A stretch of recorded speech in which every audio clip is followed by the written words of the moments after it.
చివరి క్లాస్లో సవర్ణ దీర్ఘ సంధి గురించి చూశారు. 6వ తరగతి వ్యాకరణాంశాల్లో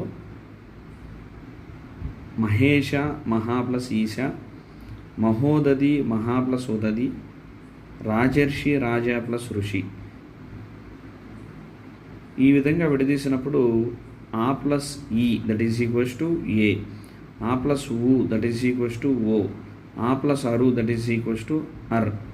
ఇక్కడ సూత్రం ఏం చెప్పొచ్చు అంటే అకారమునకు ఈ ఊరులు పరమైతే క్రమంగా ఏ ఓ అరులు ఆదేశంగా రావటాన్ని గుణసంధి అంటారు. ఏ ఓ అరులను గుణములు అని అంటారు. ఇది చాలా ఇంపార్టెంట్ సంధి. మహేష లేదంటే భూతేశ, అర్థమైందా?